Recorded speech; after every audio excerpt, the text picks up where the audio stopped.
Good morning students. आज फिर next lecture में बात करेंगे 11th क्लास की ज्योग्राफी, जिसका चैप्टर हमारा फर्स्ट चल रहा था ज्योग्राफी एज ए डिसिप्लिन। ठीक है, कल हम लोगों ने बात करी थी, प्रीवियस लेक्चर में बात करी थी हम लोगों ने कि फर्स्ट था why should we study,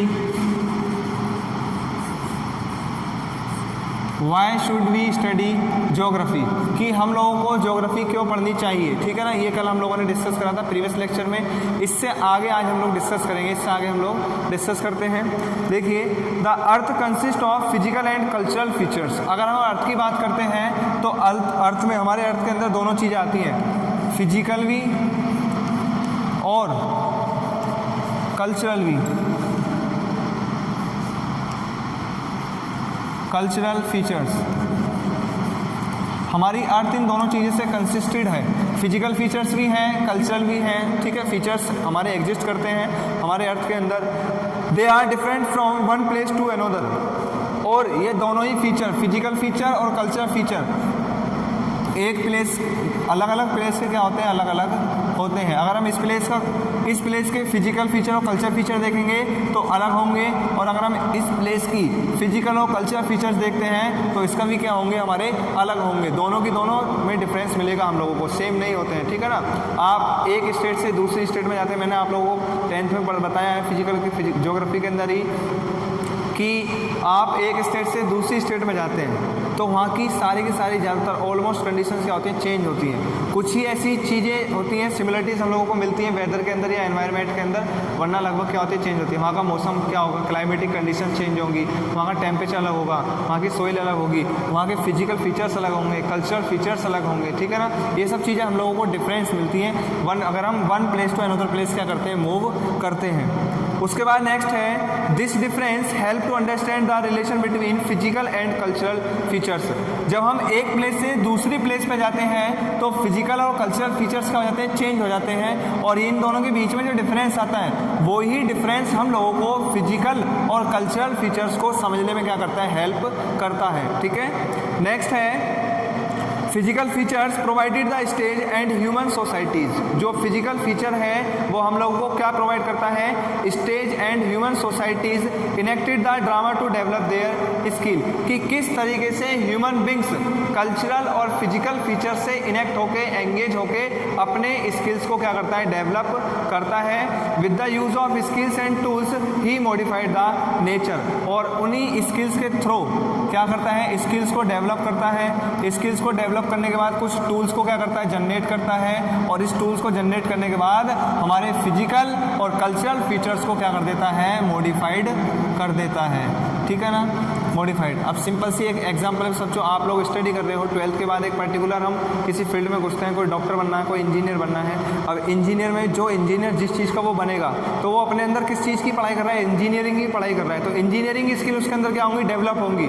after getting the engineering skill he develop the tools, वो कुछ टूल्स को क्या करेगा, डेवलप करेगा, और हमारे आज प्रेजेंट के अंदर जो टेक्नोलॉजी है उसके अंदर कोई नया मॉडिफिकेशन लेके आएगा। ठीक है ना, इस तरीके से। तो ऐसी ह्यूमन बींग्स हुआ करते थे, ऐसे ह्यूमन बींग्स करते थे क्या, कि फिजिकल और कल्चरल फीचर्स के अंदर जो डिफरेंस होता था उससे इनेक्ट हुआ करते थे, एंगेज हुआ करते थे, जुड़ते थे, और जुड़ने के साथ साथ अपने स्किल्स को डेवलप किया करते थे। स्किल्स को डेवलप करने के बाद कुछ टूल्स को जनरेट किया जाता था, और इन टूल्स के थ्रू हमारा जो फिजिकल या कल्चरल फीचर है उसको क्या किया जाता था, मॉडिफाई किया जाता था। ठीक है, यहाँ तक बात समझ में आई। आगे चलते हैं, आगे नेक्स्ट है,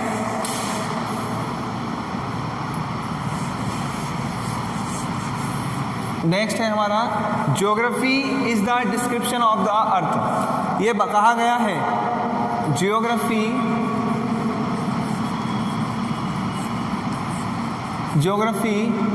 इज द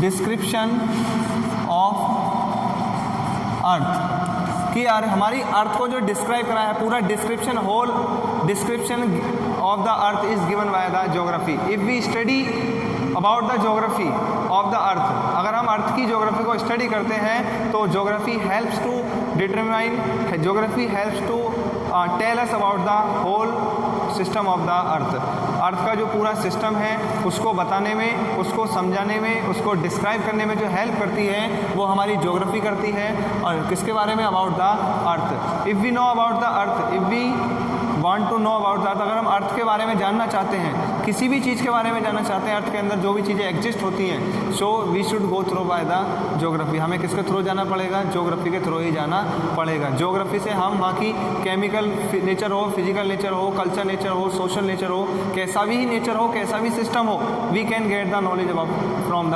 ज्योग्राफी। हम लोग ज्योग्राफी से ही नॉलेज को क्या कर सकते हैं? ऑब्टेन कर सकते हैं। ठीक है, बात समझ में आई? देखिए लिखा हुआ है geography is the description of earth. इसके अंदर सबसे पहले आता है कुछ चीज़ें पूछी गई हैं कि who was the first to coin the term geography. वो ऐसा कौन व्यक्ति था जिसने सबसे पहले जो ये टर्म था, वर्ड ज्योग्राफी जो टर्म था, इसको क्या करा था? कॉइन करा था। तो ज्योग्राफी को जो करा था बेटा, उनका नाम है एरिस्टो,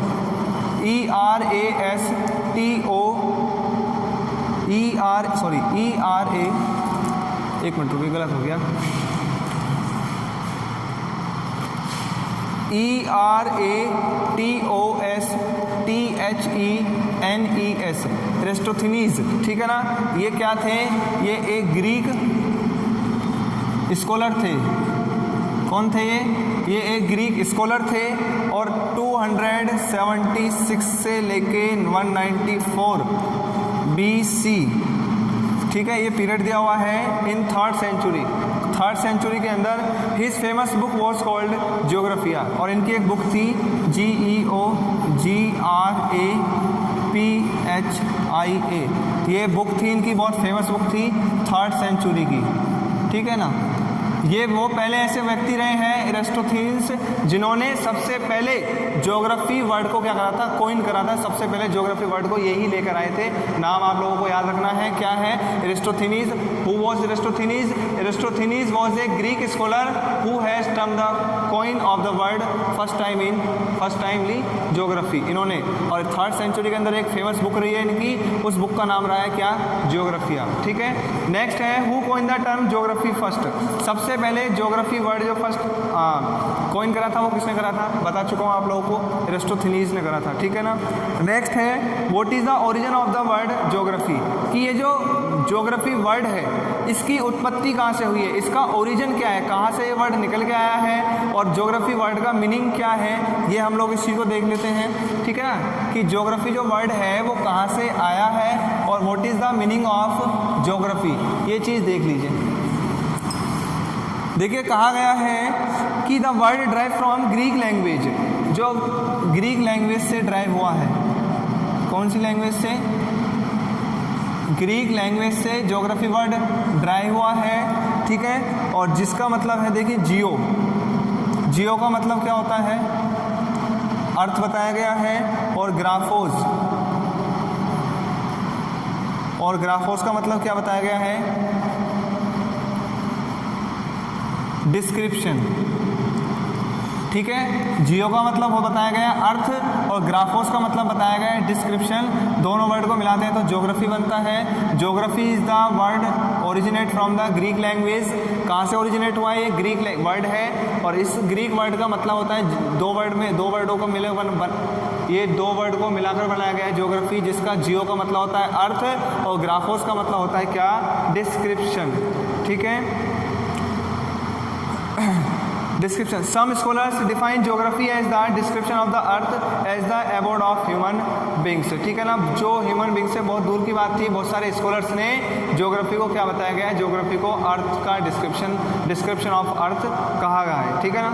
नेक्स्ट क्वेश्चन है how can we say that the earth is multi dimensional. आज हम बात करते हैं, हम लोग कहते हैं ना, हम किसके आधार पर ये कैसे कह सकते हैं कि हमारी जो अर्थ है वो एक मल्टी डायमेंशनल अर्थ है? मल्टी डायमेंशनल मतलब कि हमारे अर्थ की बहुत सारी अलग अलग क्या है? डायमेंशंस हैं। ठीक है, किसके आधार पे कैसे इस चीज़ को कहा जा सकता है, इस चीज़ को देख लीजिए आप लोगों। देखिए कहा गया है क्या कि many science develop to describe the physical features of the earth. ठीक है ना? अर्थ को डिस्क्राइब करने के लिए ज्योग्राफी के अंदर बहुत सारी चीज़ों को क्या करा गया है? साइंस के अंदर बहुत सारी चीज़ों को डेवलप करा गया है। अर्थ के फीचर्स को, टू अंडरस्टैंड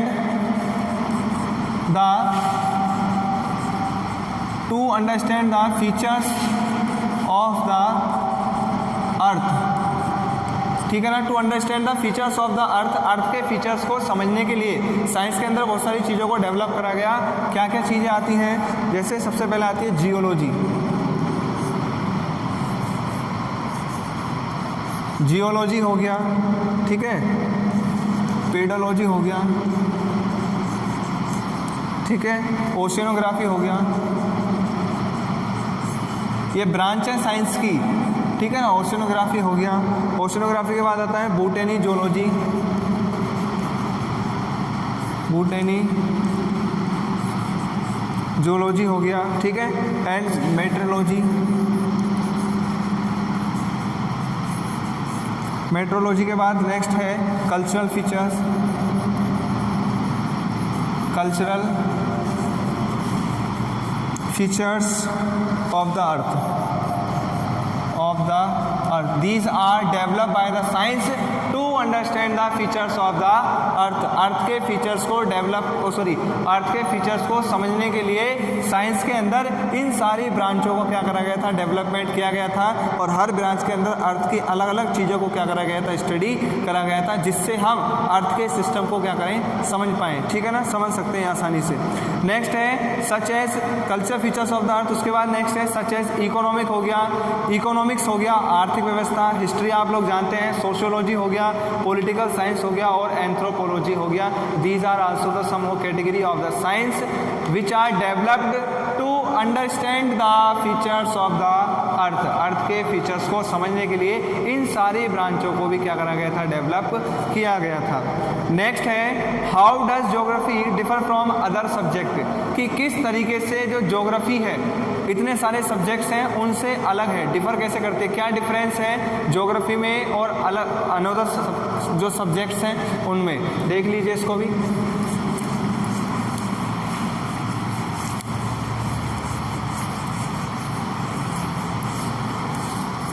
देखिए क्या कहना चाह रहे हैं, क्वेश्चन है कि how does geography differ from other subject, कि ज्योग्राफी जो है वो अदर सब्जेक्ट से कैसे डिफर करती है, what is the difference between geography and other subjects. तो कहा गया है कि geography differs from other subjects in terms of matter and methodology, matter and methodology, matter and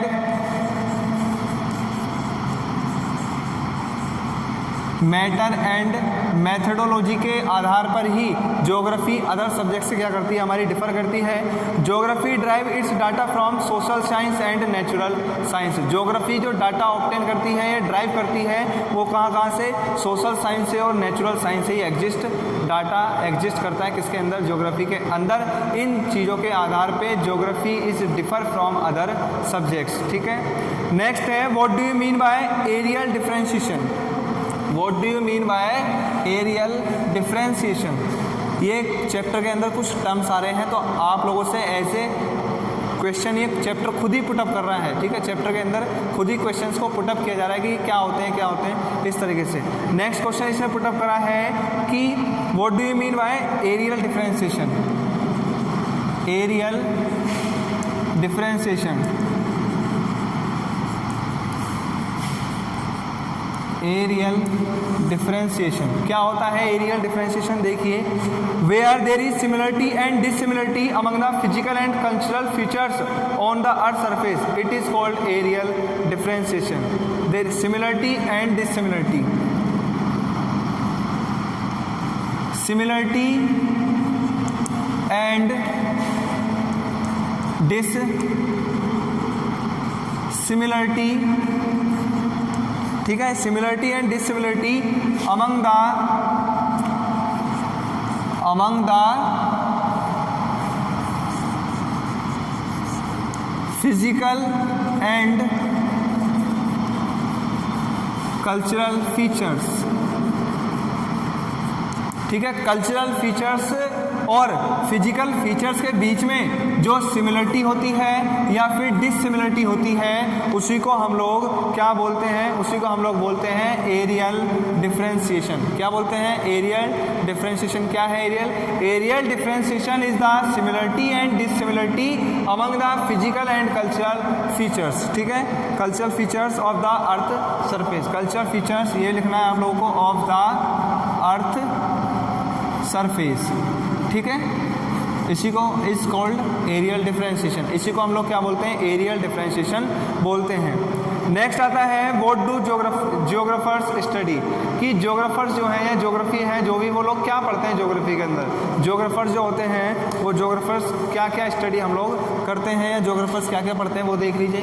next question इसी में ऐसे पुटअप किया गया है। एरियल डिफरेंशिएशन हो गया। क्वेश्चन है नेक्स्ट क्या कि व्हाट डू जियोग्राफर्स स्टडी, कि जियोग्राफर्स किस किस चीज़ को स्टडी करते हैं। They study the variations and associations of the feature, कि क्या क्या वेरिएशंस हैं, क्या क्या पढ़ते हैं? वेरिएशंस, एसोसिएशंस, वेरिएशंस पढ़ते हैं, एसोसिएशंस पढ़ते हैं of the features on the earth surface. Example जैसे क्रॉपिंग पैटर्न हो गया। क्रॉपिंग पैटर्न में वेरिएशन आप लोगों को देखने को मिलता है, अलग अलग जगह पे अलग अलग तरीके का क्रॉपिंग पैटर्न को क्या करा जाता है? यूज़ किया जाता है। ठीक है, उसके बाद नेक्स्ट है from place to place and it is due to difference in the climate, soil, demand. अब ये क्रॉपिंग पैटर्न जो है ये सब जगह का क्या क्या है? अलग अलग है, डिफरेंट है। क्यों है? क्योंकि सब जगह की सोइल क्या क्या मिलेगी हम लोगों को? सोइल अलग मिलेगी, डिमांड भी अलग मिलेगी, ट्रांसपोर्ट फैसिलिटी सब जगह की अलग अलग है, डिफरेंट फैसिलिटी हो गई। ठीक है, ट्रांसपोर्ट फैसिलिटी के साथ साथ capacity of the farmer, capacity of the farmer ये भी क्या है? अलग अलग है। ठीक है ना। उसके बाद नेक्स्ट है a geographer has also study the cause and effect relationship. Geographer ये भी पढ़ता है कि ऐसी कौन कौन सी चीज़ें हैं, स्टडी करता है कि जिसके कारण से हमारे जो रिलेशनशिप्स हैं, वेरिएशंस आते हैं या रिलेशनशिप्स हैं वो अफेक्ट होते हैं। ऐसी कौन कौन सी चीज़ें हैं जो हमारे क्लाइमेट को क्या करती हैं? इफेक्ट करती हैं। The interaction between man and nature is highly dynamic and not static. अगर हम लोग देखा गया है कि मैन और नेचर में जो इंटरेक्शन देखने को मिला है वो बहुत ही ज़्यादा डायनेमिक है, स्टैटिक नहीं है, स्टेबल नहीं है। देखा होगा जैसे जैसे मौसम चेंज होता है वैसे वैसे नीचे की प्रकृति भी चेंज होती है। ह्यूमन बीइंग भी क्या होता है? उस चीज़ से ज़्यादातर इफेक्ट होता है। अगर हमारे एनवायरनमेंट या हमारे क्लाइमेट के अंदर डिफरेंस आ रहा है तो उससे हमारा नेचर हमारे ह्यूमन बींग्स की लाइफ को भी क्या करता है? अफेक्ट करता है। So it is also called as the study of relation between unstable earth and untrusting man. और इसको ये भी कहा गया है क्या कि रिलेशन कहा गया है अनस्टेबल अर्थ। देखा है ना आप लोगों ने, हमारी जो अर्थ है वो स्टेबल तो है ही नहीं। ठीक है, उसमें चेंजेस आते रहते हैं। और अनट्रस्टिंग मैन, हम लोग भी कभी भी अपने नेचर पे विश्वास करते हैं? कुछ पता नहीं नेचर का कि कब बाढ़ आ जाए, कब अर्थक्वेक आ जाए, कब बारिश आ जाए, कब आंधी तूफान कुछ भी आ सकता है। तो वो अनट्रस्टिंग नेचर है हमारा। ठीक है ना, तो इस चीज़ में हम लोग विश्वास नहीं करते हैं। नेक्स्ट है what is the relation between man and nature. पूछ रहे हैं कि मैन और नेचर में क्या रिलेशन होता है। Human is an integral part of nature and nature has imprints of man. कहा गया है कि ह्यूमन बीइंग जो है वो नेचर का क्या है? एक इंटीग्रल पार्ट है। और इंटीग्रल पार्ट के साथ साथ नेचर जो है, nature has imprints of man. Nature का जो प्रभाव होता है वो किसके ऊपर होता है? मैन के ऊपर ही होता है। नेक्स्ट है what is the effect of nature on man. Nature का मैन के ऊपर क्या इफेक्ट होता है? फूड हो गया, क्लोथिंग हो गया, शेल्टर हो गया and occupation of man are decided by the nature. हमारा खाना पीना, रहना सहना, ये सारी चीज़ें किसके द्वारा डिसाइड होती हैं? ये सारी की सारी चीज़ें हमारी नेचर के द्वारा ही डिसाइड होती हैं। ठीक है, नेक्स्ट है how does technology help man. आज की प्रेजेंट में हम बात करते हैं तो बहुत सारी टेक्नोलॉजी क्या हो चुकी हैं? डेवलप हो चुकी हैं। और ये जो टेक्नोलॉजी डेवलप हुई है ये टेक्नोलॉजी किस तरीके से हमारी क्या करती है? हेल्प करती है। देख लीजिए to lose the tackles of the physical condition. Technology के थ्रू आज हम फिजिकल कंडीशंस को क्या कर सकते हैं, टैकल कर सकते हैं। दूसरा, to develop resources and utilise them with the help of technology we can extract the resource and utilise them according to our needs. ये सब किसके थ्रू मुमकिन हुआ है, पॉसिबल हुआ है, ये all these are possible by the technology. आज हमारे पास एक से एक अच्छी टेक्नोलॉजी है, जिस टेक्नोलॉजी का हम चाहें यूज़ करके अपनी लाइफ को क्या कर लिया हम लोगों ने, ईजी वे में सर्वाइव करना स्टार्ट कर दिया है। ठीक है, यहाँ तक ये बात हुई है इस चैप्टर में। यहाँ तक किसी को प्रॉब्लम है तो कमेंट में बता दीजिए। इससे आगे अपन करेंगे नेक्स्ट लेक्चर में डिस्कस। ये नोट्स से पढ़ाया है, यही नोट्स आपको क्या कर जाएंगे, प्रोवाइड करा देता हूँ मैं। ठीक है, इन नोट्स के अकॉर्डिंग आपको चलना है। अगर यहाँ तक किसी को कोई प्रॉब्लम है तो वो कमेंट सेक्शन में बता दीजिए। इससे आगे अपन डिस्कस करेंगे नेक्स्ट वीडियो लेक्चर में। ठीक है गाइस, थैंक यू।